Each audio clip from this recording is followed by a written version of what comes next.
Di pinggir desa tua yang sepi, tersembunyi di balik hutan bambu dan tanah berkabut, ada sebuah pemakaman kecil yang tak lagi digunakan.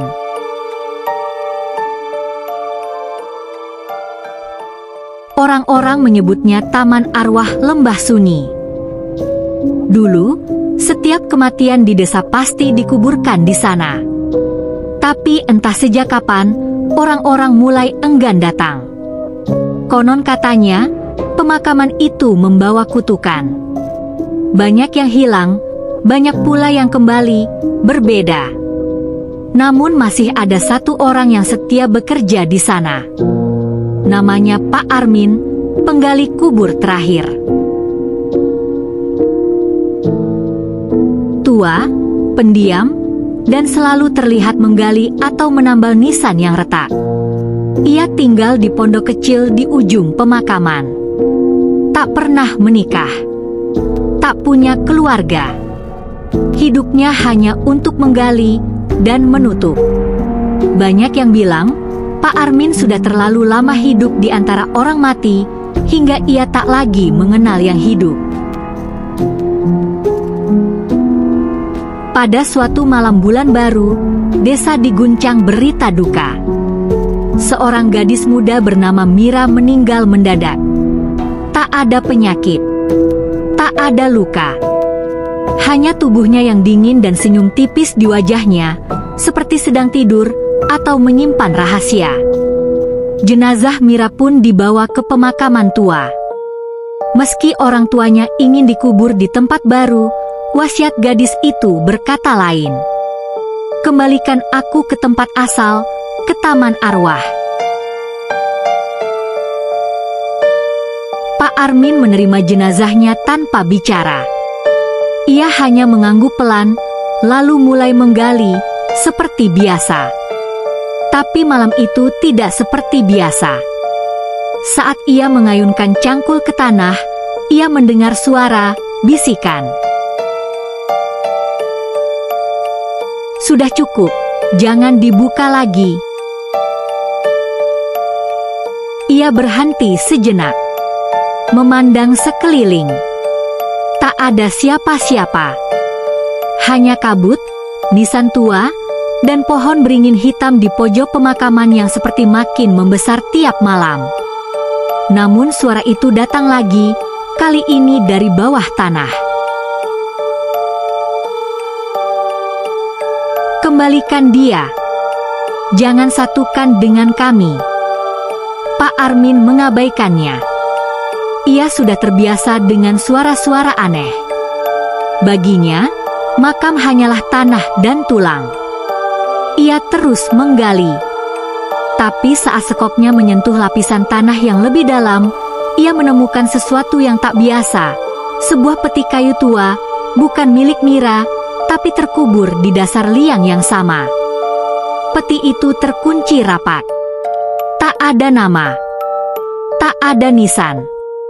Dan ketika Pak Armin menyentuh tutupnya, peti itu bergerak. Sekilas, Pak Armin melihat tangan putih mencakar bagian dalam tutup peti. Tolong, jangan bangunkan aku. Pak Armin mundur, napasnya memburu. Tapi rasa penasaran lebih besar dari rasa takut. Dengan tangan gemetar, ia membuka peti itu. Isi peti kosong. Hanya ada cermin kecil retak dan kain kafan usang yang masih lembab, seolah baru digunakan. Lalu, suara Mira terdengar. Pak Armin. Ia menoleh. Di balik kabut, Mira berdiri. Padahal ia sudah mati. Wajahnya pucat, matanya hitam, dan ia menggenggam sesuatu. Cermin retak dari dalam peti. Mira berkata perlahan, "Mereka bukan orang mati biasa, Pak. Mereka dikubur hidup-hidup. Ditutup sebelum sempat bernapas. Dan aku adalah yang terakhir dari mereka." Pak Armin gemetar. Mereka.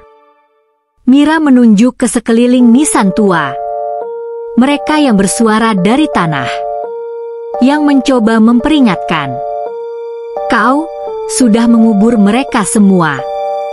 Tapi kau tak ingat, bukan? Mendadak, bayangan masa lalu memenuhi kepala Pak Armin. Kilatan wajah-wajah yang dikenalnya. Wajah yang memohon. Wajah yang menjerit dari dalam tanah. Tangan Pak Armin berdarah, entah karena cangkul atau karena tanah itu sendiri kini menolaknya. Malam semakin larut. Bulan tak muncul. Dan dari setiap makam, suara-suara muncul. Pak Armin, bukakan kami. Kau harus menggali lagi. Tanah mulai bergerak sendiri. Nisan berguncang.